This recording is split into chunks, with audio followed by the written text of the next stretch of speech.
മനു എറണാകുളത്ത് നിന്നും കൊല്ലപ്പള്ളിയിലേക്ക് വരികയാണ്. ഈ സമയത്ത് കമല ചോദിക്കുന്നുണ്ട്, ആഹാ നീ എന്താടാ ഇപ്പം ഇങ്ങോട്ട് വന്നത്? അതെന്താമേ അങ്ങനെ ചോദിച്ചത്? ഞാനെന്താ ഇങ്ങോട്ട് വരണ്ടേ? അല്ല, പണ്ടൊക്കെ നീ 2 ആഴ്ച കൂടുമ്പോഴൊക്കെ അല്ലെങ്കിൽ ഒരു മാസം കൂടുമ്പോഴൊക്കെയാ ഒന്ന് വന്നുകൊണ്ടിരുന്നത്. ഇപ്പം അടുപ്പിച്ചടുപ്പിച്ച് നീ ഇവിടെ തന്നെയാണല്ലോ, അതുകൊണ്ട് ചോദിച്ചതാ. എൻ്റെ പൊന്നമ്മേ, അതൊന്നും അല്ല കാര്യം. അമ്മ പറഞ്ഞു വന്ന ഉദ്ദേശം എന്താന്ന് എനിക്ക് മനസ്സിലായി. ഞാൻ ആകെപ്പാടെ ടയർഡാ, എനിക്കൊന്ന് കുളിക്കണം. പിന്നെ കുറച്ച് ആഹാരം ഉണ്ടാക്കി തരുമോ? എനിക്ക് വിശന്നിട്ട് വയ്യ എന്ന് പറയാണ്. തരാം, എനിക്ക് മനസ്സിലാവുന്നുണ്ടല്ലോ എന്നും പറഞ്ഞുകൊണ്ട് കമല അകത്തേക്ക് കയറി പോവാണ്. ഈ സമയം മനു നേരെ പോയി കുളിച്ച് ഫ്രഷായിട്ട് വരുന്നുണ്ട്. കമല എപ്പോഴേക്കും ഫുഡ് റെഡിയാക്കുന്നുണ്ട്. അങ്ങനെ അവിടെ ഇരുന്ന് മനു ആഹാരം കഴിക്കുകയാണ്. അച്ഛൻ വിളിച്ചോ എന്ന് കമൽ ചോദിക്കുമ്പോൾ, വിളിച്ചായിരുന്നു ഇന്നലെ.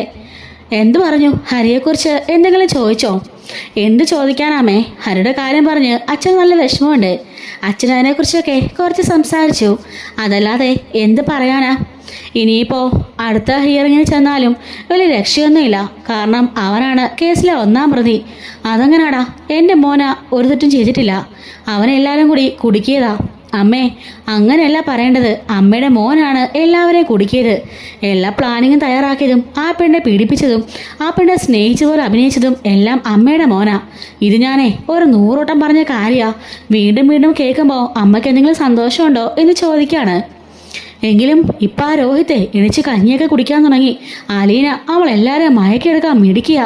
ആ രോഹിത്താണെങ്കിലോ അവളെ കണ്ണിന് കണ്ടുകൂടായിരുന്നു. പ്ലേറ്റും ഗ്ലാസ്സും എല്ലാം പൊട്ടിച്ചുകൊണ്ടിരുന്നവനാ. ഇപ്പതേ അവളുടെ കയ്യിനെ കഞ്ഞി വരെ മേടിച്ച് കുടിച്ചു. അപ്പോൾ മനു പറയുന്നുണ്ട്, അമ്മേ, അതവളുടെ മനസ്സിന് നന്മയാ. അവളെ അതുപോലൊരു സ്ഥലത്താണ് വളർന്നത്. ഒരനാഥ പെൺകുട്ടിയല്ലേ, അതുകൊണ്ടാ അവൾക്ക് എല്ലാവരും സ്നേഹിക്കാൻ കഴിഞ്ഞത്. ആരൊക്കെ ഉപദ്രവിച്ചാലും അവരെല്ലാം സ്നേഹിക്കാൻ മാത്രമേ അവൾക്കറിയുള്ളൂ എന്ന് പറയുന്നുണ്ട്. എന്താടാ നീ ഇന്ന് അങ്ങോട്ടേക്ക് പോയില്ലേ? ഇച്ചിരി കഴിയുമ്പോൾ ഞാൻ അങ്ങോട്ടേക്ക് പോകുന്നുണ്ട്. എനിക്കറിയാടാ നീ അതിനാ വരുന്നതെന്ന്. അവളെ കാണാനായിരിക്കുമല്ലോ നീ വരുന്നത് എന്ന് പറയാണ്.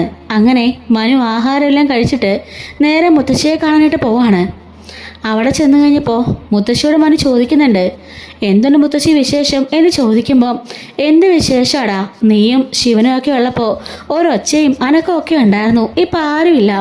ഒരു ജോലിക്കാർ വന്ന് രാവിലെ തൂത്ത് ഉടച്ചിട്ട് അവളവളുടെ പണിക്ക് പോകും. കമലേനെ പിന്നെ ഈ ഏരിയയിൽ കാണാൻ പോലും ഇല്ല. 3 നേരം ആഹാരം മാത്രം ഇങ്ങോട്ട് എത്തിക്കും. അതുതന്നെ ദൈവത്തിൻ്റെ കൃപ എന്നൊക്കെ പറയാണ്. മുത്തശ്ശി, ഞാനൊരു കാര്യം ചോദിക്കട്ടെ? വൈജി ആൻറ്റി ഇപ്പോൾ അങ്ങോട്ടേക്ക് വന്നല്ലോ. അങ്ങനെയാണെങ്കിൽ മുത്തശ്ശിയെ കൂടി ഞാൻ കടപ്പാട്ടൊരുക്കി കൊണ്ടാക്കട്ടെ എന്ന് ചോദിക്കുകയാണ്. എടാ, പണ്ടെന്ന് പറഞ്ഞാൽ അലീന എൻ്റെ ഹോം നേഴ്സായിരുന്നു. പക്ഷെ ഇപ്പോൾ അവൾ അങ്ങനെ അല്ലല്ലോ. അവളിപ്പോൾ ബാലേന്ദ്രൻ്റെ മകളല്ലേ. അങ്ങനെയുള്ളപ്പോൾ ഞാനും കൂടെ പോയി കിടന്ന് അവളെ കൊണ്ട് ജോലി ചെയ്യിപ്പിക്കുന്നത് ശരിയല്ലല്ലോ. അവളിപ്പോൾ ആ വീടിൻ്റെ മുതലാളിയല്ലേ എന്ന് ചോദിക്കുകയാണ്. മുത്തശ്ശി, അവക്കങ്ങനെയുള്ള ഒരു പ്രശ്നങ്ങളും ഇല്ല. പിന്നെ ഞാൻ അവത്തെ നിർബന്ധിക്കാത്തത് ഇപ്പോൾ വൈജാനിക്ക് സുഖമില്ല. അതുപോലെ രോഹിത്തിൻ്റെ പരിചരണമെല്ലാം അവൾ തന്നെയാണ്. അതിൻ്റെ കൂടെ മുത്തശ്ശിയും കൂടെ ചെന്നാൽ അവൾക്കതൊരു ഭാരമാകുമോയെന്ന് ജോലി ഭാരം കൂടും, അത്രയേ ഉള്ളൂ. പക്ഷേ അതൊക്കെ അവൾ സന്തോഷത്തോടെ ചെയ്യുകയും ചെയ്യും എന്ന് പറയാണ്. അവൾ ചെയ്യുമെന്നൊക്കെ എനിക്കറിയാം. എങ്കിലും എടാ, അവിടെ ആകെപ്പാടെ പ്രശ്നങ്ങളല്ലേ. എനിക്ക് വൈജി ഒന്ന് കാണണമെന്നുണ്ട്. നീ എന്നെ അങ്ങോട്ടൊന്ന് കൊണ്ടുപോകുമോ? എനിക്ക് വൈജിനെ കാണണം. അവളെ എങ്ങനെയുണ്ടെന്ന് അറിയണം. അവൾ ഇങ്ങോട്ടൊന്നും വന്നുകൂടിയില്ല. അത് പിന്നെ വൈജാനിക്കും വയ്യല്ലോമേ, പിടിച്ചൊക്കെയാണ് നടക്കുന്നത്. അതുകൊണ്ടായിരിക്കും വരാഞ്ഞത്. നീ എന്നെങ്കിൽ അങ്ങോട്ടൊന്ന് കൊണ്ടുപോവോ? നീ വരുന്ന കൂട്ടത്തിൽ ഞാൻ തിരിച്ചു വന്നോളാം. ആ എങ്കിലേ 1-2 ദിവസം നിന്നിട്ട് വന്നാൽ മതി. മുത്തശ്ശിക്ക് ആവശ്യമുള്ള ഡ്രസ്സൊക്കെ എടുത്തോ എന്ന് പറയാണ്. മോനെ, നീ ഒന്ന് എടുത്ത് പറക്കി വെച്ച് തരുമോ? എനിക്ക് ഭയങ്കര സന്തോഷം. ഇവിടുന്ന് ഒന്ന് പുറലോകം കാണാമല്ലോ എന്നൊക്കെ പറയാണ്. അങ്ങനെ പറഞ്ഞുകൊണ്ട് മനുവിൻ്റെ കൂടെ മുത്തശ്ശി പോകാൻ ഇറങ്ങുന്നുണ്ട്. മനു മുത്തശ്ശിക്ക് കുറച്ച് ദിവസത്തിനുള്ള ഡ്രസ്സും മരുന്നും പുസ്തകങ്ങളും അങ്ങനെ എല്ലാം പാക്ക് ചെയ്യാണ്. അങ്ങനെ ബാഗുമായിട്ട് വെളിയിലേക്ക് ഇറങ്ങുമ്പോഴായിരിക്കും കമല കാണുന്നത്. കമല ചോദിക്കുകയാണ്, അല്ല നീ മുത്തശ്ശിയും കൂട്ടി എങ്ങോട്ട് പോവാ? ഞാനേ ആ കടപ്പാട്ടൂർ വരെ പോവാ. അപ്പം മുത്തശ്ശിയും പറഞ്ഞു വൈജിയാനി ഒന്ന് കാണണമെന്ന്. അതുകൊണ്ട് ഒന്ന് അങ്ങോട്ട് കൊണ്ടുപോകാമെന്ന് കരുതി. കിടപ്പിലായ ഈ തള്ളയെ വലിച്ചിട്ടാണോടാ നീ പോണത്? എൻ്റെ പൊന്നമ്മേ, മുത്തശ്ശിക്കിപ്പോൾ നടക്കാൻ പറ്റുന്നുണ്ടല്ലോ. പിടിച്ച് നടക്കുകയൊക്കെ ചെയ്യാം. മുത്തശ്ശി ഇങ്ങനെ ഒരു മുറിക്കകത്തിന് ഇരുന്നാലാ പ്രശ്നം. പുറലോകമൊക്കെ ഒന്ന് കാണട്ടെ. എന്തായാലും 2 ദിവസം വൈജാനിയുടെ കൂടെ പോയി നിൽക്കട്ടെ. 2 പേർക്കും അതൊരാശ്വാസമാവുമല്ലോ. മാത്രമല്ല രോഹിയും വന്നിട്ടുണ്ടല്ലോ, അവനെ കാണുമ്പോഴും മുത്തശ്ശിക്ക് ഒരു ആശ്വാസമാകും. അതുകൊണ്ടാ ഞാൻ കൊണ്ടുപോകണത് എന്ന് പറയാണ്. അങ്ങനെ മുത്തശ്ശീനെയും കൂട്ടിക്കൊണ്ട് മനു അവിടുന്ന് ഇറങ്ങാണ്. എന്തേലും കാണിക്കട്ടെ, അത്ര സമാധാനം എനിക്ക് എന്നും പറഞ്ഞുകൊണ്ട് കമല ഡോറും ക്ലോസ് ചെയ്ത് അകത്തേക്ക് കയറി പോകുന്നുണ്ട്. അങ്ങനെ മുത്തശ്ശി കാറിലേക്കൊക്കെ മനു പിടിച്ചു കയറ്റുകയും മുത്തശ്ശിയും കൊണ്ട് പോവുകയും ചെയ്യാണ്. പുറത്തേക്ക് ഇറങ്ങിയപ്പം മുത്തശ്ശിക്ക് ഭയങ്കര സന്തോഷമാണ്. മുത്തശ്ശി പറയുന്നുണ്ട്, എടാ സത്യം പറഞ്ഞാലേ ശ്വാസം മുട്ടി കിടക്കുകയായിരുന്നു ഞാനവിടെ. നീയൊന്ന് ആലോചിച്ച് നോക്ക്, നിങ്ങളൊക്കെ ഒരു ദിവസം ഒരു മുറിക്കകത്തിരിക്കാൻ നിങ്ങളൊക്കെ ഒരു പറ്റുന്നുണ്ടോ? നിങ്ങൾക്ക് ഫോണോ ലാപ്ടോപ്പോ എന്തെങ്കിലും വേണം അല്ലേ? ആ ഒരു അവസ്ഥയിൽ ഞാൻ ആ മുറിക്കകത്ത് എത്ര മാസങ്ങളോട് കിടക്കാടാ. എൻ്റെ മാനസികാവസ്ഥ ആർക്കും മനസ്സിലാവില്ല. അതിൻ്റെ കൂടെ രോഹിയുടെയും ഹരിയുടെയും വൈദ്യരുടെയും കാര്യങ്ങളൊക്കെ ഓർക്കുമ്പോൾ എൻ്റെ ചങ്ക് പൊള്ളുക. മൊത്തത്തിൽ അവിടെ കിടന്ന് ഞാൻ അറ്റാക്ക് വന്ന് മരിച്ചു പോടാ എന്നൊക്കെ പറയുന്നുണ്ട്. മുത്തശ്ശീനെ വിഷമിക്കണ്ട, ഇനി ഞാൻ ഇടയ്ക്കിടയ്ക്ക് വരുന്നുണ്ടല്ലോ, അപ്പോൾ ഇതുപോലെ അതിലേക്ക് കൊണ്ടുപോകാട്ടോ. ഞാനിവിടെ ഇല്ലാത്തപ്പോൾ അതൊന്നും പറയരുത്. അത് മതിയടാ, വല്ലപ്പോഴും നീ വരുമ്പോഴെങ്കിലും എന്നെ ഒന്ന് പുറത്തേക്ക് കൊണ്ടുപോയാൽ മതി എന്ന് പറയാണ്. അവിടെ ചെല്ലുമ്പോൾ ഇനിയിപ്പോൾ ബാലേന്ദ്രൻ്റെ പെർഫോമൻസ് എങ്ങനെ ആയിരിക്കൂടാ എനിക്കറിയില്ല. അങ്കിള് നല്ല കലിപ്പിലാ. മുത്തശ്ശിക്ക് അറിയാലോ, വൈജാനിയുടെ പഴയ ചരിത്രങ്ങളെല്ലാം ആഗ്രഹകഥകളെല്ലാം ബാലനങ്ങൾ അറിഞ്ഞു കഴിഞ്ഞു. പിന്നെയും അങ്കിള് പഴയതുപോലെ ആൻ്റെ തലയെ കൊണ്ട് നടക്കണമെന്ന് പറഞ്ഞാൽ നടക്കുന്ന കാര്യമാണോ? പക്ഷെ ഇതൊന്നും മനസ്സിലാക്കാതെയാ ആൻ്റെ ഇങ്ങനെയൊക്കെ പെരുമാറുന്നത് എന്ന് പറയാണ്. അങ്ങനെ മുത്തശ്ശിയെ കയ്യിൽ പിടിച്ചുകൊണ്ട് മനു വാതിക്കലേക്ക് വരുന്നുണ്ട്. വന്ന് കോളിംഗ് ബെല്ലടിക്കുമ്പോൾ വന്ന് കഥ തുറക്കുന്നത് അലീനയാണ് കേട്ടോ. അലീന മുത്തശ്ശിയെ കണ്ടപാടെ മുത്തശ്ശീന്നും പറഞ്ഞു വന്ന് കെട്ടിപ്പിടിക്കുന്നുണ്ട്. മുത്തശ്ശിക്ക് എന്തൊക്കെയാണെങ്കിലും തൻ്റെ മകളുടെ ജീവൻ നശിപ്പിക്കാൻ വന്നവളാണ് എന്നൊരു തോന്നലുണ്ടെങ്കിൽ പോലും തന്നെ പരിചരിച്ചതും തന്നെ ഒരുപാട് നല്ല സ്നേഹിച്ചതുമല്ലേ അലീനനെ. അതുകൊണ്ട് തന്നെ ആ ഒരു സ്നേഹത്തിൽ മുത്തശ്ശൻ തിരിച്ച് കെട്ടിപ്പിടിക്കുകയാണ് മോളേന്നും പറഞ്ഞുകൊണ്ട്. അപ്പം മനുവിന് ഇത് കാണുമ്പോൾ വലിയ സന്തോഷമാകുന്നുണ്ട്. മുത്തശ്ശി കയറി വാ എന്ന് പറയാണ്. ഇത് വൈജ കണ്ടുകൊണ്ട് നിൽക്കാണ്. ഇത് വൈജ കാണുമ്പോൾ വൈജയ്ക്ക് നല്ല ദേഷ്യമാകുന്നുണ്ട്. മുത്തശ്ശി മോളെ നിന്ന് പിടിച്ചുകൊണ്ട് അവളെ കെട്ടിപ്പിടിച്ചല്ലോ. വൈജയെ കാണുമ്പോൾ പതിയെ മുത്തശ്ശി കൈ മാറ്റുകയാണ്. കയറി വാ മുത്തശ്ശി എന്ന് പറഞ്ഞുകൊണ്ട് മറ്റേ കയ്യിൽ അലീനയും ഈ കയ്യിൽ മനുവും പിടിച്ചുകൊണ്ട് അകത്തേക്ക് കൊണ്ടുവരുന്നുണ്ട്. അങ്ങനെ കൊണ്ടുവന്ന് വൈജയുടെ അടുത്ത് കൊണ്ടുവന്ന് ഇരുത്തുകയാണ്. വൈജയോട് മുത്തശ്ശി ചോദിക്കുന്നുണ്ട്, എനിക്ക് നിന്നെ കാണണമെന്ന് ഭയങ്കര ആഗ്രഹമായിരുന്നു. കമലയോട് ഞാൻ പറഞ്ഞതാ, ശിവനോടും പറഞ്ഞു. ഓരോരുത്തരും ഓരോ തിരക്കല്ലേ, നിന്നെ ഒന്ന് കാണിക്കാൻ കൊണ്ടുവരാനൊന്നും ആർക്കും സമയമില്ല. നീ എന്നെ ഒന്ന് വിളിച്ചു പോലില്ലല്ലോ എന്ന് പറയാണ്. പിന്നെ ഇവിടെ വിളിക്കാൻ പറ്റിയ അവസരത്തിലല്ലേ ഞാൻ നിൽക്കുന്നത്. എൻ്റെ അമ്മേ, ഞാനിവിടെ നിന്ന് നാളെയൊക്കെ പോകും. അതുവരെ ഉള്ളൂ ഞാനിവിടെ. അതുവരെ ഇവിടെ പലരെ മോദം കണ്ടുകൊണ്ട് ഞാൻ നിൽക്കണ്ടേ എന്ന് പറയുമ്പോഴേക്കും അലീന പറയാണ്, മുത്തശ്ശി ഞാൻ ചായ എടുക്കാം എന്ന് പറഞ്ഞുകൊണ്ട് അടുക്കളയിലേക്ക് പോകുന്നുണ്ട്. മനു പറയാണ്, എൻ്റെ പൊന്നാൻറ്റി എന്തിനാ ഈ വഴക്കും വിദ്വേഷമൊക്കെ? അങ്കിളിന് ഒരബദ്ധം സംഭവിച്ചു പോയി, അതിലുണ്ടായ കുട്ടിയാണ് അലീന. അപ്പോൾ അതിനെ സ്വീകരിക്കല്ലേ ചെയ്യേണ്ടതെന്ന് ചോദിക്കുമ്പം ഞാൻ എന്തിനാടാ അയാളുടെ ഭാരമൊക്കെ ചുമക്കുന്നത്? അയാളുടെ വിരിപ്പ് ചുമക്കേണ്ട കാര്യമൊന്നും എനിക്കില്ല. അയാളെന്ന് വെച്ചാൽ ആരാന്ന് അറിഞ്ഞില്ലേ?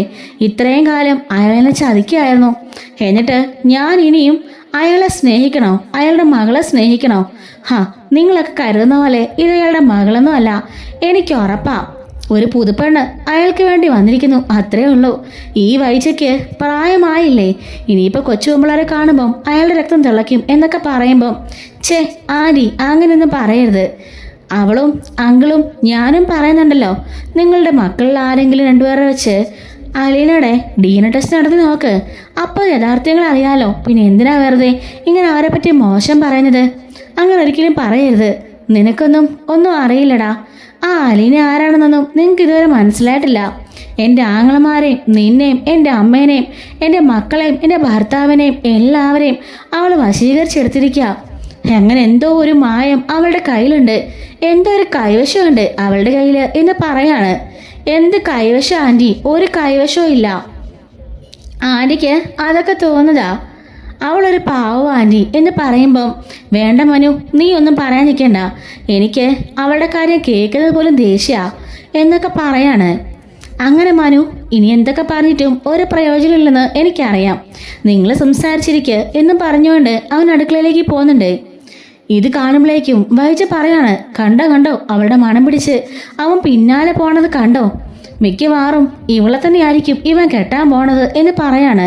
മുത്തശ്ശി പറയാണ്, അവര് നല്ല ജോഡിയല്ലേ, ആലീനനെ കെട്ടുന്ന വെച്ച് കുഴപ്പമൊന്നും ഇല്ലല്ലോ, ആലീന ഇപ്പോൾ ഒരനാഥയൊന്നും അല്ല, ബാലേന്ദ്രന്റെ മകളല്ലേ, അങ്ങനെ നോക്കുമ്പം അവന് കല്യാണം കഴിക്കുന്നതിൽ വിരോധമൊന്നും ഇല്ലല്ലോ. അമ്മ എന്തറിഞ്ഞിട്ട് അമ്മ ഇങ്ങനെയൊക്കെ സംസാരിക്കുന്നത്, അമ്മയ്ക്ക് അപ്പോൾ അവളെ ഇഷ്ടമല്ലേ, അവൾ അമ്മേനെ മയക്കിയെടുത്തല്ലേ. ഏയ് അങ്ങനെയൊന്നും ഇല്ല വൈജേ, എങ്കിലും ആദ്യമൊക്കെ വന്നപ്പോൾ എന്നെ ഒരുപാട് അവൾ സഹായിച്ചു, എന്നെ എഴുന്നേറ്റ് നടത്തിച്ചത് പോലും അവളല്ലേ, അവളുടെ പരിചരണത്തിൽ ആരാണെങ്കിലും എഴുന്നേറ്റ് നടന്നു പോകും. ഇപ്പോൾ ആ ശരണയുടെ കേസ് നോക്കിയേ, അതുപോലെ തന്നെ നിന്റെ മോൻ്റെ അവസ്ഥ എന്തായിരുന്നു വന്നപ്പോൾ, ഇപ്പം കണ്ടില്ലേ അവൻ ആഹാരം കഴിക്കാൻ തുടങ്ങി, എല്ലാവരോടും മര്യാദയ്ക്ക് പെരുമാറാൻ തുടങ്ങി, ഇതെല്ലാം അലീന കാരണമല്ലേ. അലീന അലീന അലീന ആ പേര് കേൾക്കുമ്പോഴേ തല പൊട്ടിത്തെറിക്കുക, എനിക്ക് ദേഷ്യം വന്നിട്ട് വയ്യ എന്നൊക്കെ പറയുന്നുണ്ട്. അങ്ങനെയൊക്കെ പറഞ്ഞുകൊണ്ട് ദേഷ്യപ്പെട്ടുകൊണ്ട് അവിടെ വൈജി ഇരിക്കുകയാണ്. ഈ സമയത്ത് മുത്തശ്ശി ചായ എന്ന് പറഞ്ഞുകൊണ്ട് അലീന വരികയാണ്. അങ്ങനെ മുത്തശ്ശിക്ക് ചായ കൊടുക്കുന്നുണ്ട്. വൈജിക്ക് കൊടുക്കുമ്പോഴേക്കും വൈജ മോഹം തിരിക്കുകയാണ്. അപ്പോഴേക്കും മനു പറയാണ്, അലീന ആ ചായ ഇങ്ങ് വന്നേക്ക് എന്നും പറഞ്ഞുകൊണ്ട് മേടിക്കുന്നുണ്ട്. അങ്ങനെ അലീന അടുക്കളയിലേക്ക് പോകുമ്പം പിന്നാലെ മനുവും പോവാണ്. എന്നിട്ട് മനു ചോദിക്കുന്നുണ്ട്, അല്ല എങ്ങനെയുണ്ട് ഇപ്പോഴത്തെ യുദ്ധം, നിന്റെ അമ്മ എന്ത് പറയുന്നു? അയ്യോ മനുവേട്ടാ പതുക്കെ പറ. എന്ത് പറയാനാ മേഡം, ഇപ്പോഴും പഴയതിനേക്കാട്ടിൽ അപ്പുറ, ഏത് നിമിഷമാണേലും എന്നെ പറഞ്ഞുകൊണ്ടേയിരിക്കും, എന്തെങ്കിലുമൊക്കെ എന്നെ പറയാതിരുന്നാലേ പുള്ളിക്കാരിക്ക് ഒരു സമാധാനം ഇല്ല. അത് മാത്രമല്ല അച്ഛനോട് ഇതുവരെ മിണ്ടിയിട്ട് പോലും ഇല്ല, രണ്ടുപേരും മുഖത്തൊരു മുഖം നോക്കാറ് പോലും ഇല്ല. പിന്നെ രോഹിയുടെ അടുത്ത് പോയിട്ട് അവൻ ഒന്നാമത് തളർന്നു കിടക്കുക, അവിടെ പോയിട്ട് അവനെ കുറ്റപ്പെടുത്തലും വഴക്കും ബഹളം ഒക്കെയാ, പറഞ്ഞിട്ടൊന്നും ഒരു കാര്യമില്ല. അല്ലെങ്കിലും ആൻറ്റിക്കൊന്നും ഒരു മാറ്റം ഉണ്ടാകാൻ പോകുന്നില്ല. നീ അത് വെറുതെ ചിന്തിക്കാം. എന്നെങ്കിലും എൻ്റെ അമ്മ എന്നെ തിരിച്ചറിഞ്ഞതെങ്കിൽ എന്ന് ഒരുപാട് ഞാൻ ആഗ്രഹിച്ചിട്ടുണ്ട്. പക്ഷെ ഇപ്പം ഞാൻ ആഗ്രഹിക്കുന്നുണ്ട് മനുവേട്ടാ, ഒരിക്കലും തിരിച്ചറിയണ്ട, അത് ഓർക്കുമ്പോൾ തന്നെ എനിക്ക് പേടിയാവുന്നു എന്ന് പറയാണ്. മനുവേട്ടാ ആഹാരം കഴിച്ചിട്ട് പോവാം. അയ്യോ വേണ്ട വേണ്ട, ഞാനേ എറണാകുളത്തുനിന്ന് നല്ല വിശപ്പിലാണ് വന്നത്, വീട്ടിൽ പോയി ഒന്ന് ഫ്രഷായി ഞാൻ ആഹാരവും കഴിച്ചു, അത് മുത്തശ്ശിനെ ഇവിടെ നാക്കാൻ വന്നതാ. ആ വീടിനകത്ത് ആ മുറിക്കകത്തിരുന്ന് മുത്തശ്ശി ആകെപ്പാടെ ബോറടിച്ചു. അത് മാത്രമല്ല പുള്ളിക്കാരിക്ക് മാനസികമായിട്ടും ഭയങ്കര ബുദ്ധിമുട്ടാ, മോളെ ഒന്ന് കാണാൻ പോലും പറ്റുന്നില്ലല്ലോ, അതുകൊണ്ട് പിന്നെ ഞാൻ ഇങ്ങ് കൊണ്ടുവന്നതാ. 2 ദിവസം ഇവിടെ മുത്തശ്ശി നിൽക്കട്ടെ. അല്ല തനിക്കെന്തെങ്കിലും ബുദ്ധിമുട്ടുണ്ടോ? എനിക്കെന്ത് ബുദ്ധിമുട്ടാ മനുവേട്ടാ? അതല്ല ഇപ്പോൾ വൈജാനയുടെ കാര്യങ്ങൾ നോക്കണം, പിന്നെ ബാക്കിയുള്ളവരുടെ കാര്യം നോക്കണം, പിന്നെ രോഹിയുടെ കാര്യം, അങ്ങനെ എല്ലാം കൂടെ തനിക്കൊരു ഭാരം ആവോന്ന്? എനിക്ക് ഒരു ഭാരമില്ല, എനിക്കിവിടെ വേറെ ജോലിയൊന്നും ഇല്ലല്ലോ പ്രത്യേകിച്ച്. അത് മാത്രമല്ല പഴയതുപോലെ ഇല്ല മനുവേട്ടാ, മനുവേട്ടന്നൊന്ന് ബബിതയോട് കുറെ ഉപദേശില്ലേ, അതിൽ പിന്നെ നല്ല മാറ്റമുണ്ട്. ബബിതയും കൃഷ്ണമോളും എന്നെ കിച്ചണിൽ സഹായിക്കാറുണ്ട്. ബബിത ഇപ്പോൾ പഠിക്കാനൊന്നും പോകുന്നില്ലല്ലോ, അതുകൊണ്ട് കുറേയൊക്കെ കാര്യങ്ങൾ എന്നെ ഹെൽപ്പ് ചെയ്യാറുണ്ട്. അതൊക്കെ കാണുമ്പോൾ ഞാൻ തന്നെ ഞെട്ടിപ്പോവാ, ബബിത തന്നെയാണോ ഇത് നോത്തുകൊണ്ട്. എന്തായാലും ഇപ്പം നല്ല മാറ്റാ, എന്നെ ഹെൽപ്പ് ചെയ്യുന്നുണ്ട്. മുത്തശ്ശി ഇവിടെ എത്ര ദിവസം വേണമെങ്കിലും നിൽക്കട്ടെ, അമ്മയുടെ കൂടെ നിൽക്കുമ്പോൾ മോൾക്കൊരാശ്വാസം കിട്ടുമല്ലോ എന്ന് പറയാണ്. എന്നിട്ട് തനിക്ക് മാത്രം ആ ആശ്വാസം കിട്ടുന്നില്ലല്ലോടോ എന്ന് മനു ചോദിക്കുന്നുണ്ട്. എന്നെങ്കിലും ഒരിക്കൽ സത്യങ്ങളെല്ലാം വെളിച്ചത്ത് വരും മനുവേട്ടാ, ആ നിമിഷം എൻ്റെ അമ്മേനെ സ്വീകരിക്കുമായിരിക്കുമല്ലേ എന്നൊക്കെ പറയുമ്പം മനു പറയുന്നുണ്ട്. ആ നിമിഷം പക്ഷേ നിന്റെ അച്ഛനും അമ്മയും വേർവിട്ട് പോകുമല്ലോ എന്ന് പറയുമ്പം ശരിയാ, അത് വേണ്ട, എന്നെ തിരിച്ചറിയണ്ട, ഇവരെങ്ങനെയെങ്കിലും ഒന്നിച്ച് പഴയതുപോലെ സമാധാനത്തിൽ ജീവിച്ചാൽ മതിയായിരുന്നു. എനിക്ക് അമ്മയോ അച്ഛനോ ആരും വേണ്ട മനുവേട്ടാ, പണ്ടത്തെ പോലെ ഞാൻ ഇങ്ങനെ തന്നെ അങ്ങ് നടന്നാൽ മതിയായിരുന്നു എന്നൊക്കെ പറയുന്നുണ്ട്. അങ്ങനെ മനു അടുക്കളയിൽ നിന്ന് ഹാളിലേക്ക് വരാണ്. അപ്പോൾ ഞാൻ അങ്കിളിനൊന്ന് കണ്ടിട്ട് വരട്ടെ. അയ്യോ മനുവേട്ടാ, അച്ഛൻ മോളില്ല, അച്ഛനെ ജ്വല്ലറിൽ പോയിരിക്കുക ആണോ, എങ്കിൽ രോഹി ഒന്ന് കണ്ടിട്ട് വരാം, എന്നിട്ട് ഞാൻ പോവാ എന്ന് പറഞ്ഞുകൊണ്ട് രോഹിയെ കാണാനായിട്ട് പോകുന്നുണ്ട്. അവിടെ ചെന്ന് മനു ചോദിക്കുകയാണ്, എടാ എങ്ങനെയുണ്ട്, നീ ഓക്കെ അല്ലേ? ഓക്കെ മനുവേട്ടാ, പനിയൊക്കെ കുറഞ്ഞോ? കുറവുണ്ട്. പഴയതിനെ കുറിച്ചൊന്നും ചിന്തിക്കേണ്ട, അതൊക്കെ അങ്ങ് വിട്ടുകളഞ്ഞേക്ക്, ഇനി പുതിയൊരാളാവാൻ ശ്രമിക്ക്. അല്ല മനുവേട്ടാ, ഹരിയുടെ കാര്യം? എടാ എല്ലാം ഒപ്പിച്ചു വെച്ചതും എല്ലാ പണിയും കാണിച്ചതും അവനല്ലേ, അവനാ ശിക്ഷ അർഹിക്കുന്നത് തന്നെയാ, അതുകൊണ്ട് അവനോടെ കിടക്കട്ടെ, അവൻ്റെ കാര്യത്തെപ്പറ്റി ഇപ്പം ഞാൻ മൈൻഡ് ചെയ്യാറില്ല. ഞാനിപ്പോൾ ജോലിക്ക് പോവല്ലേ, എനിക്ക് എൻ്റെ ലൈഫ് നോക്കണ്ടേ? അവൻ്റെ ലൈഫ് അവൻ കുളമാക്കി. പുറത്തേക്ക് വന്നാലും അവനൊരു ജീവിതമൊന്നും കിട്ടാൻ പോണില്ല. അതുകൊണ്ട് ഞാൻ വലിയ മൈൻഡ് ചെയ്യാറില്ല എന്ന് പറയാണ്.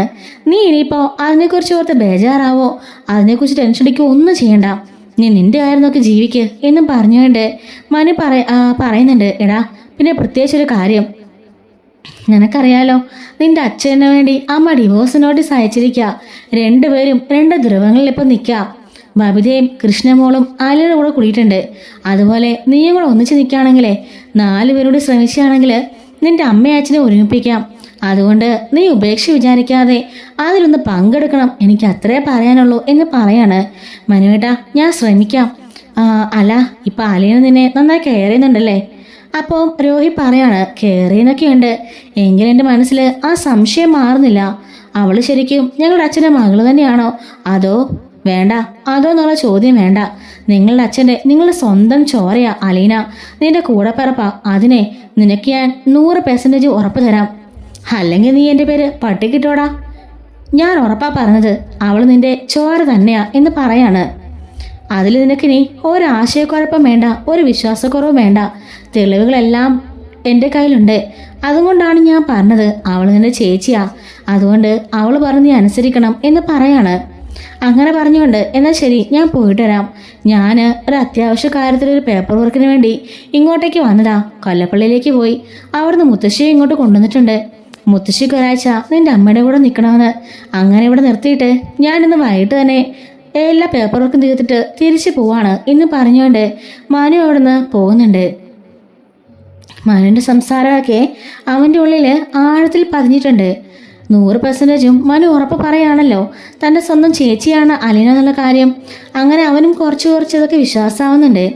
താഴേക്ക് വന്നിട്ട് മുത്തശ്ശി വൈദ്യുതി പറയാണ്, ആൻറ്റി, മുത്തശ്ശി, എന്നാൽ ഞാൻ പോവാ, എനിക്ക് കുറച്ച് വർക്ക് ചെയ്യാനുണ്ട്. അതിനുവേണ്ടിയാണ് ഞാൻ പെട്ടെന്ന് വന്നത്. മുത്തശ്ശിക്ക് ഇങ്ങോട്ട് വരണമെന്ന് പറഞ്ഞുകൊണ്ടാ ഞാൻ ഇങ്ങോട്ടേക്ക് വന്നത്. എന്നാൽ പിന്നെ ഞാൻ പോയിട്ട് വരാം. ആൻറ്റിക്ക് സുഖമല്ലേ എന്ന് ചോദിക്കുകയാണ്. എനിക്ക് പെട്ടെന്ന് സുഖക്കുറവൊന്നുമില്ല, അതെനിക്ക് മനസ്സിലായി എന്നും പറഞ്ഞ് കളിയാക്കിക്കൊണ്ട് മനു അവിടുന്ന് പോകുന്നുണ്ട്. അങ്ങനെ മുത്തശ്ശി അലീനയാണെങ്കിൽ മുത്തശ്ശിയെ പിടിച്ചെഴുന്നേൽപ്പിക്കുകയാണ്. മോളെ, എന്നെ വൈദ്യുതി മുറിയിലേക്ക് ആക്കിയാൽ മതി എന്ന് പറയുന്നുണ്ട്. ശരി മുത്തശ്ശി എന്ന് പറഞ്ഞുകൊണ്ട് വൈദ്യുതി മുറിയിലേക്ക് മുത്തശ്ശിയെ കൊണ്ടുപോവാണ്. അങ്ങനെ നമ്മുടെ വൈദ്യയും കൂടി പിടിച്ച് ആ മുറിയിലേക്ക് ചെല്ലുന്നുണ്ട്. മുത്തശ്ശിൻ്റെ ആവശ്യമുണ്ടെങ്കിൽ എന്നെ വിളിച്ചാൽ മതി എന്ന് പറഞ്ഞുകൊണ്ട് അലീന അവിടെ നിന്ന് ഇറങ്ങി പോവാണ്. അഹങ്കാരി ജന്തു, എൻ്റെ കുടുംബം നശിപ്പിച്ചിട്ട് നടക്കുന്നത് കണ്ടില്ലേമേ, നിങ്ങളെല്ലാം എന്നിട്ട് അവൾക്ക് സപ്പോർട്ടാണല്ലേ എന്ന് ചോദിക്കുകയാണ്. മോളെ, അതുകൊണ്ടല്ല, നിനക്കറിയാലോ, ബാലേന്ദ്രൻ്റെ മകളല്ലേ അവള്. അങ്ങനെയുള്ളപ്പോൾ നമുക്ക് എന്ത് ചെയ്യാനാവും? അമ്മേ, ഞാൻ അത് തന്നെയാ പറഞ്ഞത്. എന്നെ അപ്പോൾ അയാൾ ചതിക്കല്ലായിരുന്നോ? അയാള് പറ്റിച്ചതല്ലേ എന്നെ. അയാൾക്ക് വിവാഹത്തിന് മുമ്പ് വേറെ കുട്ടിയുണ്ടായിരുന്നു, ഞാൻ അറിഞ്ഞില്ലല്ലോ. ഇപ്പം ഞാൻ അയാളുടെ 2ാം ഭാര്യ ആയില്ലേ എന്ന് ചോദിക്കാണ്. അപ്പോഴേക്കും മുത്തശ്ശി പറയാണ്, അപ്പോൾ നീ ചെയ്തത് ശരിയാണെന്ന് നിനക്ക് തോന്നുന്നുണ്ടോ? നിനക്ക് അവനെ കുറ്റം പറയാനുള്ള എന്താ അവകാശമുള്ളത് എന്ന് ചോദിക്കാണ്. ശരിയാ, ഞാനും തെറ്റ് ചെയ്തിട്ടുണ്ട്. എനിക്കൊരു കൊച്ചുണ്ടായിട്ടുണ്ട്. പക്ഷേ അവളിപ്പോൾ ഇല്ലല്ലോ, അവൾ മരിച്ചു പോയതല്ലേ അന്നേ തന്നെ. അങ്ങനെ ഉണ്ടായിരുന്നെങ്കിൽ ഇപ്പം എനിക്ക് പറയാനുള്ള ഒരു യോഗ്യതയിലൊന്ന് കരുതായിരുന്നു. പക്ഷെ അങ്ങനല്ലല്ലോ. ഇപ്പോഴേ വളർന്ന് ഇത്രയും വലുതായിട്ട് വൃത്തിയായിട്ട് വന്ന് എൻ്റെ മുമ്പിൽ നിൽക്കുകയല്ലേ. അപ്പം പിന്നെ ഞാൻ എന്ത് പറയണം? അയാൾ ചെയ്തത് ചതി തന്നെയാ. പക്ഷേ ഞാൻ അതിലിപ്പോൾ വിശ്വസിക്കുന്നില്ലമ്മേ. ഇയാളുടെ മകളാണോ അവള്, അതോ ഇനി വെപ്പാട്ടിയാണോ എന്ന് എനിക്ക് അറിയില്ലല്ലോ എന്നൊക്കെ പറയുമ്പോഴേക്കും മുത്തശ്ശി പറയാണ്, നീ അങ്ങനൊന്നും പറയാതെ, ശരിക്കും അത് അവൻ്റെ മകള് തന്നെയാ. അതിന് എനിക്ക് ഉറപ്പുണ്ട്. അല്ലെങ്കിൽ പിന്നെ നിന്റെ അച്ഛൻ അത്ര റിസ്ക് എടുത്ത് അവളെ പോയി സ്നേഹനികേയത്തിൽ നിന്ന് കൂട്ടിക്കൊണ്ട് വരില്ലായിരുന്നു. എന്തോ അദ്ദേഹം മനസ്സിലാക്കിയിട്ടാണല്ലോ അന്ന് അങ്ങനെയൊക്കെ ചെയ്തത്. അത് നീ ഒന്ന് ഓർത്തു നോക്ക്. നിന്റെ അച്ഛൻ പോണെങ്കിൽ അങ്ങനെ എന്തെങ്കിലും ഒരു കാര്യം വേണ്ടേ? അതുപോലെ തന്നെ മനുവിനെ വിളിച്ച് കാര്യങ്ങളിൽ ഏൽപ്പിച്ച് ബാലേന്ദ്രനെയും എല്ലാം അറിയിച്ചിട്ടല്ലേ അദ്ദേഹം പോയത്. അതിൻ്റെയൊക്കെ അർത്ഥം എന്താ? അപ്പോൾ ഉറപ്പായിട്ടും അത് ബാലന്റെ മകൾ തന്നെയാ എന്ന് പറയുന്നുണ്ട്. എന്തായാലും DNA ടെസ്റ്റ് എടുക്കാൻ ഞാൻ തീരുമാനിച്ചിരിക്കാമേ. എൻ്റെ മക്കളുടെയും അവളുടെയും DNA എടുത്താൽ മനസ്സിലാവുമല്ലോ ഒരേ ചോരയാണോന്ന് എന്ന് അവൾ പറയാണ്. നിനക്കങ്ങനെ സംശയം ഉണ്ടെങ്കിൽ അങ്ങനെ ചെയ്യാം. പിന്നെ ബാലന്റെ മകളെന്ന് പറഞ്ഞാൽ നിനക്ക് കുഴപ്പമൊന്നും ഇല്ലല്ലോ. എങ്കിലും എനിക്ക് കുഴപ്പമുണ്ടമ്മേ. ആ നാശം പിടിച്ചവള് വന്ന് കയറിയ പിന്നെയാ എൻ്റെ കുടുംബത്തിന്റെ താളം മൊത്തം തെറ്റിപ്പോയത്. അമ്മയെ നാലേശ് നോക്കിയേ. ബാലിനിപ്പോൾ എന്നെ കാണുന്നത് പോലും വെറുപ്പാ. എൻ്റെ മക്കളെയെല്ലാം അവൾ ആ വശത്തേക്ക് ചാച്ചിരിക്കുക. അത് മാത്രമല്ല, എല്ലാവരും എൻ്റെ അമ്മയും സഹോദരങ്ങളെയും എല്ലാവരും അവളുടെ ആക്കി മയക്കി എടുത്തില്ലേ എന്ന് ചോദിക്കുന്നുണ്ട്. ഇതൊക്കെ നിന്റെ വെറും തോന്നലാ വൈജേ. അങ്ങനൊന്നും ഉണ്ടാവില്ല. നീ വെറുതെ ആലോചിച്ചോന്നൊക്കെ കൂട്ടാതെ. അലീന ഇവിടെ ഉള്ളതിപ്പോ നിനക്കൊരാശ്വാസമല്ലേ? നീ ഹോസ്പിറ്റലിലും ബാലചന്ദ്രൻ ഹോസ്പിറ്റലിലും രോഹി ജയിലിലും ആയിരുന്നപ്പോൾ നിന്റെ 2 പെമ്മക്കളെയും പൊന്നുപോലെ നോക്കിയത് അവളല്ലേ? ഇപ്പതാ രോഹിയെ നോക്കുന്നുണ്ട്. നിന്നെ അവൾ പരിചരിക്കില്ലേ? എന്നെ നോക്കും. അതുകൊണ്ട് നീ ഇപ്പോൾ അതൊന്നും ചിന്തിക്കണ്ട. നിനക്കറിയാലോ, അലീന ഒറ്റയൊരുത്തി ഉള്ളത് കൊണ്ടാ രോഹി ഇപ്പോൾ പുറത്തിറങ്ങിയത്. അല്ലെങ്കിൽ കാണായിരുന്നു ഹരിയുടെ കൂടെ അവനും ജയിലിൽ കിടന്നേനെ. ഇപ്പൊ അവൻ നിരപരാധിയാണെന്നെങ്കിലും പുറത്തറിഞ്ഞല്ലോ എന്ന് ചോദിക്കാണ്. അവള് കാരണമൊന്നുമല്ല, എൻ്റെ മോനെ തെറ്റിയാത്തോണ്ടാ അവൻ രക്ഷപ്പെട്ടത്. എന്തോ ആയിക്കോട്ടെ, ആ കുട്ടിക്ക് ഇങ്ങനെ പറയാൻ തോന്നണമെങ്കിൽ അവൾക്കൊരു ധൈര്യം വേണമായിരുന്നല്ലോ. ആ ധൈര്യം കൊടുത്തത് അലീനയല്ലേ? അപ്പൊ പിന്നെ അതിനെക്കുറിച്ചൊന്നും പറയണ്ട എന്നൊക്കെ പറയുന്നുണ്ട് കേട്ടോ. അങ്ങനെ 1-2 ദിവസം കഴിഞ്ഞു പോവാണ്. ഒരാഴ്ചയോളം കഴിഞ്ഞു പോകുന്നുണ്ട്. ഇതിനിടയ്ക്ക് ഇവിടെ അടിയും ബഹളവും വഴക്കും അങ്ങനെ ഒരുപാട് പ്രശ്നങ്ങൾ സംഭവിക്കുന്നുണ്ട്. അതെല്ലാം നമ്മൾ ഓരോ വീഡിയോസായിട്ട് അപ്ലോഡ് ചെയ്യുന്നതായിരിക്കും. അപ്പോൾ അതിനുശേഷം നമ്മുടെ മുത്തശ്ശിയെ കൂട്ടാനായിട്ട് മനു വരികയാണ് കേട്ടോ. മുത്തശ്ശിക്ക് വേണ്ടിയൊരു മുറിയൊക്കെ നമ്മുടെ അലീന സെറ്റ് ചെയ്ത് കൊടുക്കുന്നുണ്ടായിരുന്നു. അങ്ങനെ മനു വന്നപാടെ അലീന ചായയൊക്കെ ഉണ്ടാക്കി കൊടുക്കുന്നുണ്ട്. മനു പോയിട്ട് അലീനയോട് കുറേ നേരം സംസാരിക്കുകയും ചെയ്യാണ്. അതിനുശേഷം മനു നേരെ മുത്തശ്ശിയെ കാണാൻ പോകുന്നുണ്ട്. മുത്തശ്ശി, ഒരാഴ്ചയായി ഇനി തിരിച്ചു പോവാം. എടാ, ഞാൻ തിരിച്ചു വരണോ? എനിക്ക് വയ്യ കമലയുടെ മുഖം കാണാൻ. അവിടെ ചെന്നാലേ അവൾ ഓർന്നൊക്കെ പറഞ്ഞുകൊണ്ടിരിക്കും. മുത്തശ്ശി, അതുകൊണ്ടല്ല. ഒരാഴ്ച മുത്തശ്ശി അവിടെ പോയി നിൽക്കേ. അത് കഴിയുമ്പോഴേക്കും ഞാൻ എറണാകുളത്തുനിന്ന് വീണ്ടും വരും. അപ്പം തിരിച്ച് ഇങ്ങോട്ടാക്കാം. എന്തിനാടാ അങ്ങോട്ടും ഇങ്ങോട്ടും എപ്പോഴും കൊണ്ടു നടക്കുന്നത്? മുത്തശ്ശിയല്ലേ പറഞ്ഞത് പുറലോകൊക്കെ ഒന്ന് കാണണമെന്ന്. അങ്ങനെയെങ്കിലും ഒന്ന് പുറത്തേക്കൊക്കെ ഒന്ന് ഇറങ്ങാലോ. അതോത്തിട്ടാ എന്ന് പറഞ്ഞുകൊണ്ട് മുത്തശ്ശിയുടെ അടുത്ത് ഇരിക്കുകയാണ്. ഈ സമയത്ത് മുത്തശ്ശി പറയാണ്, എടാ വൈജ ഒരു രീതിക്ക് അടുക്കുന്നില്ല. ഞാൻ കുറേയൊക്കെ സംസാരിച്ചു നോക്കി. അലീന ഇവിടെ ഉണ്ടെങ്കിലേ ഒരിക്കലും അവള് ഒന്നിനും സമ്മതിക്കില്ലടാ. അവളെ ഉടൻ തന്നെ മാറാൻ പോവാന്ന് പറഞ്ഞു. ഗംഗനും അതുപോലെ ശിവനും എല്ലാവരും തിരികെ പോയല്ലോ. ഇതാ പറ്റിയ അവസരമെന്നും പറഞ്ഞ് അവൾ ഇരിക്കുക. പക്ഷെ ബാബുത്തെ രോഹിത്തും അവളുടെ കൂടെ പോകാൻ തയ്യാറാവുന്നില്ല. അവളെപ്പോളെ ഒറ്റയ്ക്ക് പോകണമെന്ന് പറഞ്ഞിരിക്കാറാ. എന്താ ചെയ്യാ? എങ്ങനെയെങ്കിലും ആ അലീനനെ ഇവിടുന്ന് പറഞ്ഞാൽ വല്ല മാർഗമുണ്ടോ? അവളെ പണ്ടത്തെ പോലെ അനാഥാലയത്തിലോ വേറെ ഏതെങ്കിലും വീട്ടിൽ ജോലിക്കോ ഒന്ന് പറഞ്ഞു വിട്ടാലോ? മുത്തശ്ശി എന്താ വർത്താനം മുത്തശ്ശി പറഞ്ഞത്? എന്ന് ആലോചിച്ച് നോക്കിയേ. അലീന എന്ത് തെറ്റിച്ചിട്ടാ അവളിവിടുന്ന് പറഞ്ഞു വിടുന്നത്? ആനയുടെ അഹങ്കാരവും ഹെഡ് വെയ്റ്റും ഈഗോയും ഒക്കെയല്ലേ ഇതിന് കാരണം. ആൻറ്റിക്ക് ആരുടെ മുമ്പിൽ താഴ്ന്നു കൊടുക്കാൻ പറ്റില്ല. അതേ ഉള്ളു കാര്യം. അല്ലാതെ വേറെ ഒരു കാര്യമില്ല എന്ന് പറയുന്നുണ്ട്. എടാ, എങ്കിലും ആ കൊച്ചിലുണ്ടെങ്കിലേ ഒരിക്കലും ഈ കുടുംബം നന്നായിട്ട് പോവില്ലടാ. അടിയും വഴക്കും ബഹളം തന്നെയായിരിക്കും. അതുകൊണ്ട് എങ്ങനെയെങ്കിലും നീ ഒന്ന് സംസാരിച്ച് അവളെ ഇവിടുന്ന് പറഞ്ഞയക്കൂ എന്ന് ചോദിക്കാണ്. മുത്തശ്ശി, അത് മാത്രം പറയരുത്. ബാലനങ്ങൾ അറിഞ്ഞുണ്ടാകുന്ന വിഷയം എന്താണെന്ന് അമ്മയ്ക്ക് അറിയാലോ. എടാ, അങ്ങനെ പറഞ്ഞിട്ട് കാര്യമുണ്ടോ? എവിടുന്നോ പിഴച്ച പറ്റ പെണ്ണല്ലേ ആ അലീന. ബാലേന്ദ്രന് ആ കാമുകിയെ പോലും ഇപ്പോൾ ഓർമ്മയില്ലായിരിക്കും. പിന്നെ എന്തിനാടാ അവളെ ഇങ്ങനെ ചുമക്കുന്നത്? മുത്തശ്ശിന്റെ വർത്തന മുത്തശ്ശി പറഞ്ഞത് എന്ന് ചോദിക്കാണ്. മുത്തശ്ശിയുടെ മകള് വൈജയാനിയും പണ്ട് ഇങ്ങനെ തന്നെ അല്ലായിരുന്നോ? ഒന്ന് പിഴച്ചു പറ്റതല്ലേ, എന്നിട്ടിപ്പോ അവളെ മാത്രം തന്നെ കുറ്റം പറയുന്നേ എന്ന് ചോദിക്കാണ്. മുത്തശ്ശി പറയുന്നുണ്ട്, വൈജയുടെ കുഞ്ഞ് അന്നേ മരിച്ചു പോയതല്ലേടാ. പക്ഷെ അതുപോലാണോ ഈ അലീനയുടെ കാര്യം? അലീന ഇപ്പോൾ വളർന്നു വലുതായിട്ട് വന്ന് നിൽക്കുകയല്ലേടാ. അപ്പോൾ ഏതൊരു കുടുംബത്താണെങ്കിലും പ്രശ്നം ഉണ്ടാവില്ലേ? അത് വൈജയ്ക്ക് എങ്ങനെ സഹിക്കാനാവും? നീ ഒന്ന് ആലോചിച്ച് നോക്കിക്കേ എന്ന് പറയുന്നുണ്ട്. അതുകൊണ്ട് നീ എങ്ങനെയെങ്കിലും അലീനെ പറഞ്ഞ് മനസ്സിലാക്കി ഇവിടുന്ന് പറഞ്ഞയക്കാൻ നോക്ക് എന്ന് പറയാണ്. മുത്തശ്ശി, ഒരിക്കലും അലീന ഇവിടുന്ന് പോകാൻ പാടില്ല. എന്താണ് നീ ഇങ്ങനെ വാശി പിടിക്കുന്നേ? ഞാൻ പറഞ്ഞല്ലോ, എങ്ങനെയെങ്കിലും അവൾ ഇവിടുന്ന് പറഞ്ഞയക്ക്. അയക്കാൻ പറ്റില്ല മുത്തശ്ശി, അയക്കാൻ പറ്റില്ല എന്നും പറഞ്ഞ് മനു ദേഷ്യപ്പെടാണ്. എടാ, നീ എന്തിനാണ് ദേഷ്യപ്പെടുന്നേ? ഞാൻ പറഞ്ഞില്ലേ, അവളുള്ളത് കൊണ്ടല്ലേ ഈ പ്രശ്നമെല്ലാം ഉണ്ടായത്. അവൾ ഒറ്റയൊരുത്തി കാരണമല്ലേ വൈജയ്ക്ക് ആക്സിഡന്റ് ഉണ്ടായതും ഇതുപോലൊക്കെ സംഭവിച്ചതും. അവൾ കാരണമാണോ ഈ പ്രശ്നമൊക്കെ ഉണ്ടാക്കിയതാണോ മുത്തശ്ശി കരുതുന്നേ? ശരിക്കുവേ അവളൊരു പ്രശ്നം ഉണ്ടാക്കിയിട്ടില്ല. എടാ, ആ ബാലേന്ദ്രനുണ്ടല്ലോ, അയാൾ എല്ലാത്തിനും കാരണം. മോള് വരട്ടെ, നിൽക്കട്ടെ. അതിനിങ്ങനെ വൈജയുടെ തന്നെ പിണക്കം കാണിക്കുന്നേ. മുത്തശ്ശി, വൈജയുടെ പിണക്കത്തിന്റെ കാണിക്കുന്നതിന്റെ കാര്യം മുത്തശ്ശിക്ക് അറിയാലോ. വൈജയാനിടെ പഴയ ആഗ്രഹകഥകളല്ലാവേ അങ്കിൾ അറിഞ്ഞതുകൊണ്ടല്ലേ ഇങ്ങനെയൊക്കെ കാണിക്കുന്നത്? അല്ലാതെ അങ്കിളിന്റെ ഭാഗത്ത് എന്ത് തെറ്റാ ഉള്ളത് എന്ന് ചോദിക്കാണ്. എടാ എങ്കിലും അവരിപ്പോൾ ഭാര്യ ഭർത്താവായി. 23 വർഷങ്ങൾക്ക് മുമ്പേ അവൾക്കൊരു ആപത്ത് സംഭവിച്ചു. അതുപോലെ തന്നെയായിരുന്നല്ലോ ബാലനും. അതേ സമയത്ത് തന്നെയല്ലേ അയാൾക്ക് ഇങ്ങനൊരു അബദ്ധം സംഭവിച്ചത്. ഇപ്പം രണ്ടുപേരും തുല്യമായില്ലേ? പിന്നെ ഇതിനെ ഇപ്പം അയാൾ ഇങ്ങനെയൊക്കെ കാണിക്കുന്നത്? എൻ്റെ മകളെ ഇപ്പോൾ ഡിവോഴ്സ് ചെയ്യാൻ പോകുന്നു, ആ അലീനനെ ഇവിടെ കൊണ്ടുവന്ന് നിർത്തിയേക്കുന്നു. എല്ലാം അയാൾ ഉണ്ടാക്കിയ പ്രശ്നങ്ങളല്ലേ എന്ന് ചോദിക്കാണ്. എങ്കിലേ ഇനി മുത്തശ്ശി അറിഞ്ഞിട്ട് ഒരു കാര്യമില്ല. എനിക്കും എൻ്റെ അച്ഛനും കൊച്ചച്ഛനും വലിയച്ഛനും എല്ലാവർക്കും അറിയാം. അതുപോലെ ഇവിടുത്തെ കൃഷ്ണമോൾക്കും അലീനയ്ക്കും എല്ലാം ഒരു സത്യം അറിയാം. ആ സത്യം ഇനി മുത്തശ്ശി അറിയണം എന്ന് പറയാണ്. എന്താ കാര്യം എന്ന് ചോദിക്കാണ്. എങ്കിലേ മുത്തശ്ശിയുടെ ഭർത്താവ് മുത്തശ്ശിയുടെ ഒരു കാര്യം മറച്ചു വെച്ചു. മുത്തശ്ശിയുടെ മകള് പ്രസവിച്ചല്ലോ 23 വർഷങ്ങൾക്ക് മുമ്പ്. അന്നേ ഒരു വലിയ ട്വിസ്റ്റ് നടന്നായിരുന്നു. അന്ന് മുത്തശ്ശിയുടെ ഭർത്താവുണ്ടല്ലോ, അതായത് എൻ്റെ മുത്തശ്ശൻ, അദ്ദേഹമേ വൈജാനിക്കുണ്ടായ കൊച്ചിന് മരിച്ചുപോയെന്ന് കള്ളം പറഞ്ഞതാ. നീ എന്താ മോനെ പറഞ്ഞേ? മരിച്ചുപോയെന്ന് കള്ളം പറയാനോ? മുത്തശ്ശനോ? അതെ, മുത്തശ്ശൻ തന്നെ. മുത്തശ്ശൻ കള്ളം പറഞ്ഞത് തന്നെയാ.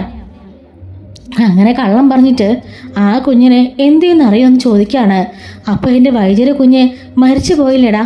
ഇല്ല മുത്തശ്ശി, ആ കുഞ്ഞിന് ഒരു കുഴപ്പമില്ലായിരുന്നു. പൂർണ്ണ നല്ല ആരോഗ്യമുള്ള ഒരു പെൺകുട്ടിയായിരുന്നു അത്.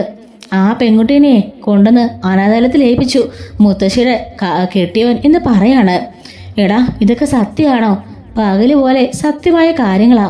അത് മാത്രമല്ല വേറെ വലിയൊരു ടെസ്റ്റ് കൂടെ. ആ അനാഥാലയം ഏതാന്ന് മുത്തശ്ശിക്ക് അറിയോ? സ്നേഹനികേതം. ആ സ്നേഹനികേതത്തിലെ പ്രജിതാമാമിയാണ് അന്ന് മുത്തശ്ശനെ കാണാൻ വന്നത്. മുത്തശ്ശൻ ഓടിപ്പിടിച്ച് അവിടെ പോയിട്ട് ആ കുഞ്ഞിനെ അവിടെ തിരികെ വാങ്ങിക്കുകയും ചെയ്തു. അതാരാണെന്ന് മുത്തശ്ശിക്ക് അറിയുമെന്ന് ചോദിക്കാണ്. നീ എന്തൊക്കെയാണ് പറഞ്ഞത്? എപ്പോൾ പോയി മേടിച്ചു? എന്തൊക്കെയാണ് സംസാരിക്കുന്നത് ചോദിക്കുമ്പോൾ അത് വേറെ ആരുമല്ല, അലീനയാ. അലീന ബാലങ്ങളുടെ മോളൊന്നുമല്ല, ശരിക്കും മുത്തശ്ശിയുടെ മോളാ എന്ന് പറയുന്നുണ്ട്. അപ്പോഴേക്കും മുത്തശ്ശിക്ക് എന്താ പറഞ്ഞെന്നറിയില്ല. നീ എന്താ പറഞ്ഞേ? അവള് വൈദ്യരുടെ മോളാണെന്നോ? അതെ, ആനിയുടെ മകളാ അലീന. സംശയം ഉണ്ടെങ്കിലേ മക്കളോട് ചോദിച്ചു നോക്ക്. 3 ആമക്കളുണ്ടല്ലോ, അവർക്ക് 3 പേർക്കും കാര്യങ്ങളെല്ലാം അറിയാം. അല്ലെങ്കിലേ ഇവിടെ ബാലനങ്ങളുണ്ടല്ലോ, വിളിച്ച് ചോദിച്ചാൽ മതി, സത്യങ്ങളെല്ലാം പറയും. അല്ലാതെ ബാലനങ്ങളിനെ തെറ്റൊന്നും പറ്റിയിട്ടില്ല. തെറ്റ് പറ്റിയത് മുത്തശ്ശിയുടെ മോക്ക. അന്നാ കുഞ്ഞ് മരിച്ചിട്ടുമില്ല. എല്ലാവരും കൂടി ആന്റിയെ പറഞ്ഞ് വിശ്വസിപ്പിച്ചത് അങ്ങനെ. എൻ്റെ അച്ഛനും കൊച്ചനും അവർക്കും അറിയില്ലായിരുന്നു. മുത്തശ്ശനും അതുപോലെ ആ വക്കീലും കൂടി ചെയ്ത പണിയതെല്ലാം. സ്നേഹനിധത്തിൽ കൊണ്ട് ഏൽപ്പിക്കുകയും കുറെ പണം കൊടുക്കുകയും ചെയ്തു. ഒരിക്കലും തിരിച്ചു കൊണ്ടുവരില്ലെന്നും പറഞ്ഞു. പക്ഷേ ആ മേഡം മരിക്കാൻ നേരത്താ വന്ന് അച്ഛനോട് കാര്യങ്ങളെല്ലാം പറഞ്ഞത്. അലീനേനെ കൊണ്ടുപോകണമെന്നും പറഞ്ഞത്. അങ്ങനെ അലീനനെ ഹോം നേഴ്സ് എന്ന പേരിൽ മുത്തശ്ശൻ അങ്ങോട്ടേക്ക് കൊണ്ടുവന്നത്. എങ്ങനെയെങ്കിലും ആ വീട്ടിൽ നിൽക്കട്ടെ എന്നും കരുതിയിട്ട്. അത് കഴിഞ്ഞ് സത്യങ്ങളെല്ലാവരും അറിയിക്കുന്നതിന് മുമ്പേ മുത്തശ്ശൻ അങ്ങ് പോയി. അതിനുശേഷം ബാലനങ്ങളാ ഈ സത്യങ്ങളെല്ലാം കണ്ടുപിടിച്ചത്. എന്നോട് പോലും അലീന സത്യമൊന്നും പറഞ്ഞില്ലായിരുന്നു. പക്ഷേ രേവതിക്കുട്ടിയോട് ഫോണിൽ സംസാരിക്കുന്നത് കേട്ടാ സത്യങ്ങളെല്ലാം ബാലനങ്ങൾ മനസ്സിലാക്കിയത്. അതിനുശേഷമാണ് നീലഗിരിയിലേക്ക് പോയതും അവിടെ പോയി വില്ലേജിനെ കാണുകയും ആന്റിക്ക് ഇങ്ങനെ ഒരു അബദ്ധം സംഭവിച്ചിട്ടുണ്ടെന്ന് മനസ്സിലാക്കി അവിടെ വച്ച് പ്രശ്നമെല്ലാം ഉണ്ടാക്കി തിരികെ വന്നപ്പോൾ അറ്റാക്ക് ഉണ്ടായതുമെല്ലാം അങ്ങനെയാ. അല്ലാതെ അതൊന്നും ബാലനങ്ങളുടെ മകളായിട്ടല്ല. എല്ലാം വൈജയാന്റിക്ക് പറ്റിയ തെറ്റ് അങ്കിള് മനസ്സിലാക്കിയിട്ടാ. ഒരു കുടുംബം മുഴുവൻ ചേർന്ന് അങ്കിളിനെ പറ്റിച്ചുവെന്ന് അങ്കിള് മനസ്സിലായപ്പോഴാ അറ്റാക്ക് വരെ ഉണ്ടായത്. അതും സ്വന്തം കൺമുമ്പിൽ നിൽക്കുന്നത് സ്വന്തം ഭാര്യ പിഴച്ചു പറ്റിയ കുട്ടിയെന്നറിയുമ്പോൾ ആർക്കാ മുത്തശ്ശി സഹിക്കാനാവുക എന്ന് ചോദിക്കാണ്. അങ്ങനെയാണ് അങ്കിള് ആകെപ്പാടെ തകർന്നു പോയത് എന്ന് പറയുന്നുണ്ട്. മുത്തശ്ശിയെങ്കിലും ഇനി ആ സത്യം അറിയണം. മുത്തശ്ശിയുടെ മകളുടെ അഹങ്കാരം മുത്തശ്ശി കാണുന്നതല്ലേ. ശരിക്കും ബാലനങ്ങളെ ഒരു തെറ്റും ചെയ്തിട്ടില്ല. അയാൾ പാവത്താനാ മുത്തശ്ശി, പാവത്താൻ. സ്വന്തം ഭാര്യയും കുടുംബക്കാരും ചേർന്ന് ഇത്രയും കാലം അയാളൊരു പൊട്ടനാക്കല്ലായിരുന്നോ? അയാളൊരു മണ്ടനാക്കല്ലായിരുന്നോ? ഞാനാണെങ്കിൽ എനിക്ക് സഹിക്കാനാവോ? എല്ലാവർക്കും അങ്ങനെ തന്നെയാ മുത്തശ്ശി. ആ അങ്കിള് വെറും പാവവാ. ഈ കാണിക്കുന്നതെല്ലാം അതിൻ്റെ ദേഷ്യ അമർഷവാ. സ്വന്തം ഭാര്യയുടെ മകളാണെന്ന് അറിയുമ്പോൾ ആരാണെങ്കിലും അവളെ ആട്ടിപ്പായച്ചേനെ. പക്ഷെ ബാലനങ്ങളെ ഇപ്പം മകളെ പോലെയാ അവളെ സ്നേഹിക്കുന്നത്. ഇനി പറ, അവൾ ഇവിടുന്ന് പറഞ്ഞയക്കണോ എന്ന് ചോദിക്കാണ്.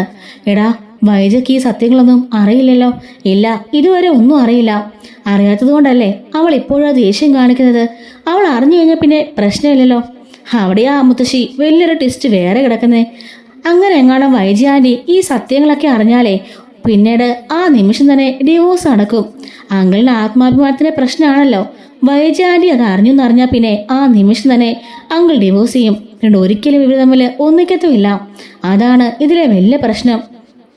അങ്കിളുമാരെല്ലാം വന്ന് കൊച്ചച്ഛനും ചെറിയച്ഛനും അച്ഛനും ഒക്കെ വന്ന് സംസാരിച്ച് നോക്കിയതാ ബാലനങ്ങളോട് സത്യങ്ങളെല്ലാം പരസ്പരം തുറന്നു പറഞ്ഞ് ഒന്ന് കോംപ്രമൈസായി പോവാന്ന്. പക്ഷേ അങ്കിള് സമ്മതിക്കില്ല.